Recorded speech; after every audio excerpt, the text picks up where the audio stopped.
जय हिंद दोस्तों स्वागत है आपका आपके अपने YouTube चैनल ज्ञानदेह होस्ट में। और इस वीडियो में मैं आपको बताने वाला हूं ब्यूरो ऑफ इंडियन स्टैंडर्ड्स यानी कि BIS, जिसको आप हिंदी में भारतीय मानक ब्यूरो बोलते हैं, भर्ती 2022 ऑनलाइन फॉर्म के बारे में कि कैसे आपको वेरियस पदों का फॉर्म फिलअप करना है। तो आप इस वीडियो को देखते रहिए, मैं आपको इसके बारे में पूरी जानकारी देने वाला हूँ। तो चलिए दोस्तों शुरू करते हैं। दोस्तों ये आपका अप्लाई लिंक है और ये आपको पर मिलेगा मैं आपको बता दूं, आपको वीडियो के डिस्क्रिप्शन में हमारी ऑफिशियल वेबसाइट जॉब्स ज्ञान का लिंक मिल जाएगा। ये लिंक आपको ओपन करना है। ओपन करने के बाद आपके सामने यहां पर इस भर्ती की जानकारी आ जाएगी कि ये भर्ती किन किन पद पर निकाली है, टोटल आपकी कितनी वैकेंसी है, एज लिमिट आपकी क्या रहेगी, क्या एप्लीकेशन फीस आपको पे करनी है और आप लोग इस फॉर्म को 9 मई 2022 तक भर पाएंगे। आप यहां पर ये चेक कर सकते हैं कि कौन सी पोस्ट पर अप्लाई करने के लिए एग्जैक्टली कितनी वैकेंसी है और उस पर एज लिमिट आपकी मैक्सिमम क्या रहेगी।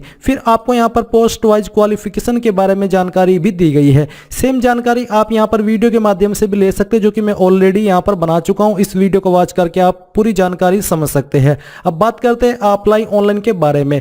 अगर आप इसमें एलिजिबल हो और इंटरेस्टेड हो अप्लाई करने के लिए, आपको अप्लाई ऑनलाइन पर क्लिक करना है। यहां पर क्लिक करने के बाद ये वेबसाइट आपके सामने आ जाएगी। अब आपको click here for new registration यहां पर क्लिक करना है।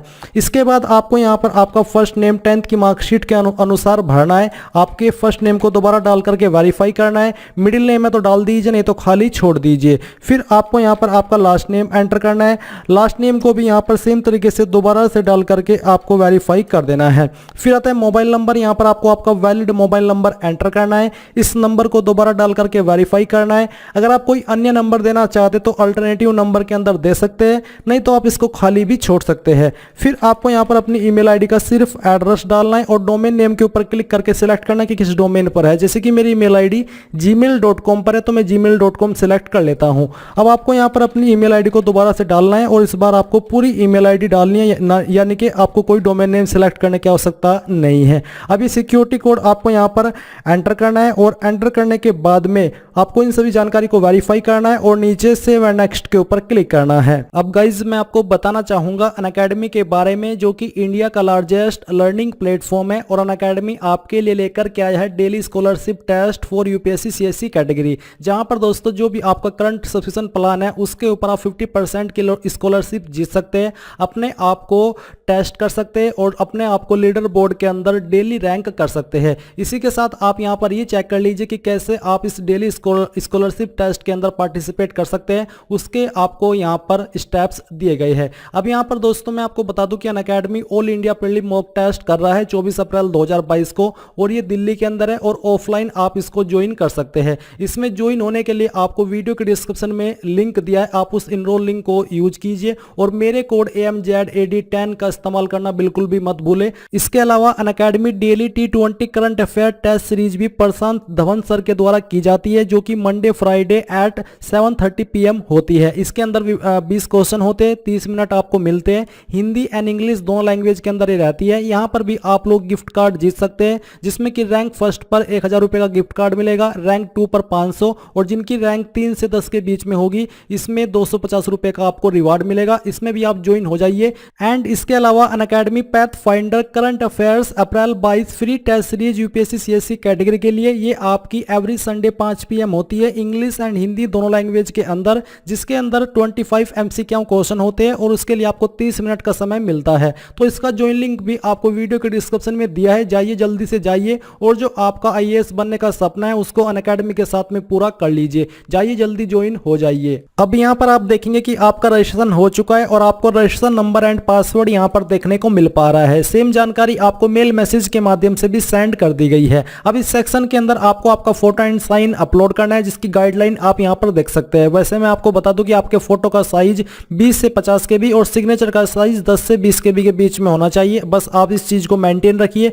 अगर आपका ये जो डायमेंशन है कम ज्यादा भी होगा तब भी कोई प्रॉब्लम नहीं होगी। तो आपको scan photo of the candidate यहाँ पर क्लिक करना है और जहां पर भी आपका फोटो है वो आपको यहाँ पर सिलेक्ट करके यहाँ से ओपन करना है। ओपन करने के बाद आपका फोटो यहाँ पर आ जाएगा। इसके बाद यहाँ पर I confirm that this is my valid photo and also agree to above mentioned note, यानी कि जो यहाँ पर आपको गाइडलाइन दी है, इन गाइडलाइंस को आप एक बार अगर चेक करना चाहे तो कर सकते हैं और इन्हीं गाइडलाइंस के अकॉर्डिंग आपको इस फोटो को यहाँ पर अपलोड करना है। यहाँ पर आपको इस PDF के अंदर सिग्नेचर के बारे में भी और इमेज के बारे में भी गाइडलाइंस दी गई होगी। तो चलिए मैं यहाँ पर इसके ऊपर टिक करता हूँ और फिर यहाँ पर नीचे आता है सिग्नेचर। तो आपको सेम तरीके से चूज फाइल के ऊपर क्लिक करना है और जहाँ पर सिग्नेचर है वो सिलेक्ट करना है। सिग्नेचर का साइज 10 से 20 KB के बीच में होना चाहिए। अब यहाँ पर हम इसको सिलेक्ट कर लेते हैं, यहाँ पर टिक करते हैं और अब हम नेक्स्ट के ऊपर क्लिक करते हैं। नेक्स्ट के ऊपर क्लिक करने के बाद आपके सामने आता है सेक्शन 3, जहाँ पर आपको पोस्ट का चुनाव करना है कि आप कौन सी पोस्ट पर अप्लाई करना चाहते हैं।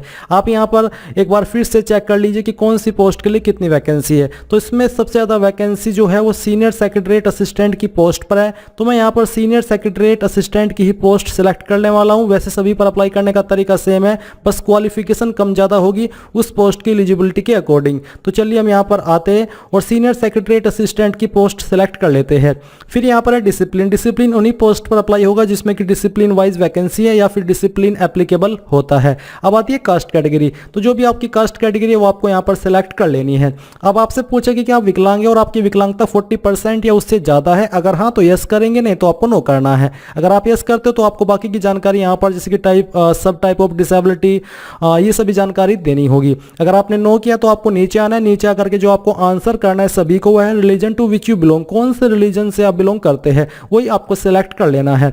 इसके बाद दोस्तों यहाँ पर है do you belong to religious minority community. जो रिलीजियस माइनॉरिटी कम्युनिटी है क्या आप उससे बिलोंग करते हैं? अगर हाँ तो यस, नहीं तो आपको नो करना है। और ये आप ही को पता होगा कि आपकी जो कास्ट कम्युनिटी है वो रिलीजियस माइनॉरिटी कम्युनिटी के अंदर आती है या फिर नहीं आती है। इसके बाद है कि आप एक्स सर्विसमैन हो। अगर हाँ तो यस, नहीं तो आपको नो करना है। इसके बाद है कि क्या आप ECOS SSOS इस कैटेगरी के अंतर्गत आते हो, एक्स सर्विसमैन इंक्लूडिंग ये वाले ऑफिसर। अगर हाँ तो यस, नहीं तो आपको नो करना है।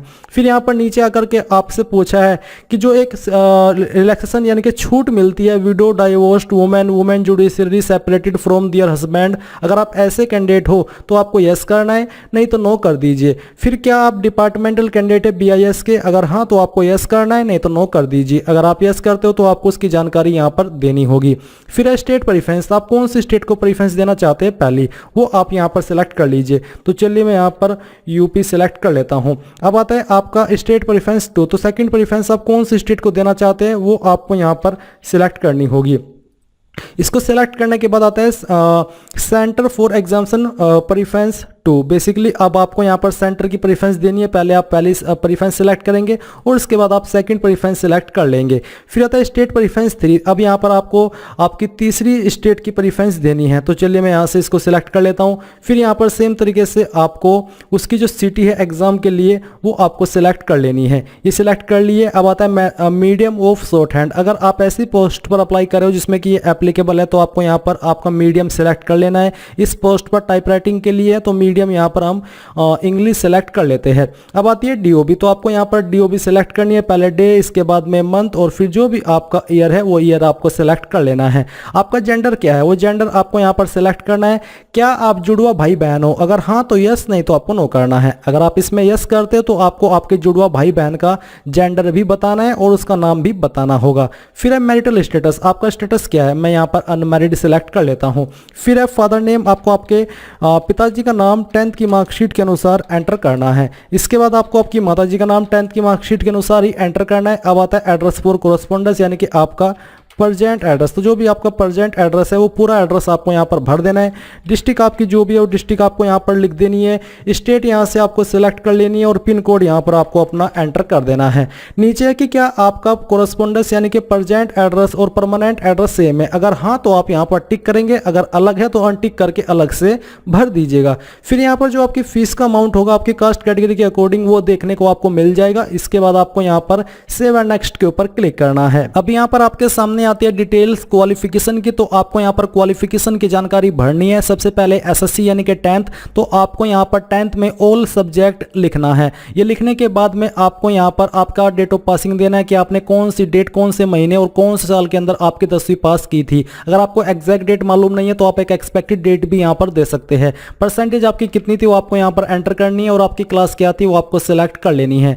अब आती है ग्रेजुएशन। तो आपने ग्रेजुएशन इनमें से कौन से स्ट्रीम के अंदर की है वो आप यहाँ पर सिलेक्ट सिलेक्ट करेंगे, फिर आपने कब ये पास की थी वो आपको यहाँ पर सिलेक्ट कर लेना है। इसको सिलेक्ट करने के बाद में यहाँ पर आपको आपकी परसेंटेज एंटर करनी है और फिर यहाँ पर आपकी क्लास सेलेक्ट कर लेनी है। ये करने के बाद अगर आपने पीजी डिग्री किया तो आप वही जानकारी भी सेम तरीके से भरेंगे, पीजी डिप्लोमा किया तो वो आप यहाँ पर भरेंगे, डिप्लोमा आपने किया तो आप वो यहाँ पर अदर के ऊपर क्लिक करके उसका नाम दे करके सेम तरीके से जानकारी दे दीजिएगा। इस पोस्ट पर जिस पर मैं अप्लाई कर रहा हूँ बैचलर डिग्री कंपलसरी रूप में मांगी है। तो चलिए हम यहाँ पर नीचे आते हैं। अब आता है एक्सपीरियंस। तो इस पोस्ट पर कोई एक्सपीरियंस कंपलसरी रूप में नहीं है। अगर आप ऐसी पोस्ट पर अप्लाई करें जिसमें कि एक्सपीरियंस कंपलसरी रूप में मांगा है तो आपको नेम ऑफ द एम्प्लॉयर के अंदर उस बंदे या उस कंपनी का नाम देना है जहां पर आपने काम किया है।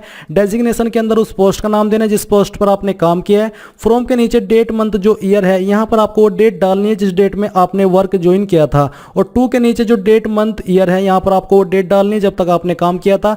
नेचर ऑफ ड्यूटीज में आपको बताना कि किस तरह का काम आप करते थे। फिर आपको यहां पर नीचे आना है और लैंग्वेज नोन के अंदर जानकारी देनी है कि आपको कौन कौन सी लैंग्वेज आती है। जैसे कि मुझे हिंदी पढ़नी आती है, लिखनी आती है और बोलनी आती है, तो मैं यहाँ पर तीनों के ऊपर टिक कर देता हूँ। इसके बाद जो आपको सेकंड लैंग्वेज आती है वो सेकंड लैंग्वेज आप यहाँ पर मेंशन करेंगे और उसका स्टेटस भी बता देंगे कि मुझे ये चीज़ें आती है।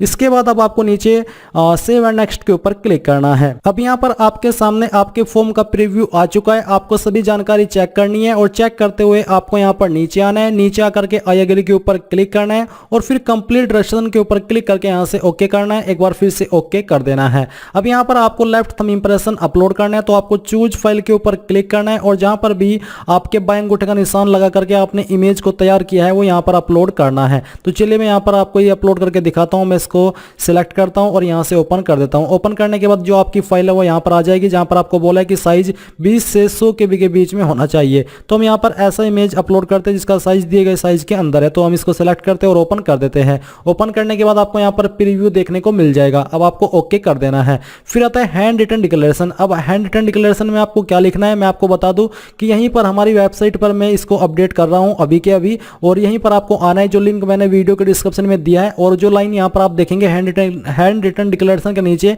वो लाइन आपको एक कोरे कागज पर लिखनी है। उसमें बस आपको अपना नाम चेंज करना है और आपको उसको स्कैन करके यहां पर अपलोड कर देना है। फिर ये सिक्योरिटी कोड एंटर करना है और सेव एंड नेक्स्ट के ऊपर क्लिक करना है। सेव एंड नेक्स्ट के ऊपर क्लिक करने के बाद में आपके सामने पेमेंट का पेज आएगा। अगर आप जनरल ओबीसी इस फॉर्म को भर रहे हैं यानी कि जिनके लिए फीस है और आपको वहां पर सिक्योरिटी कोड डाल करके फीस को जमा करना है, तभी आपके सामने ये इंटरफेस आएगा जो कि प्रिंट का है। मैं जिस कैटेगरी से मैंने इस फॉर्म को भरा है उसके लिए कोई फीस नहीं है, तो इसका मतलब है कि आपके सामने यहाँ पर आपका प्रिंट आ चुका है और आपका फॉर्म सक्सेसफुली सबमिट हो चुका है। अब आपको यहाँ पर प्रिंट एप्लीकेशन के ऊपर क्लिक करके इस फॉर्म को, अगर आपके पास अभी प्रिंटर मौजूद नहीं है तो PDF के रूप में सेव कर लेना है और बाद में आप लोग इसको प्रिंट करा लीजिएगा। तो इस प्रकार से आप लोग BIS group A B C various post online form 2022 को भर पाएंगे। आई होप ये जानकारी आपको पसंद आई होगी। अगर आई है तो आप इस वीडियो को लाइक, शेयर और आपके अपने YouTube चैनल ज्ञानदेव होस्ट को सब्सक्राइब करके बेल आइकन को ऑन कर ले। Thanks for watching. जय हिंद।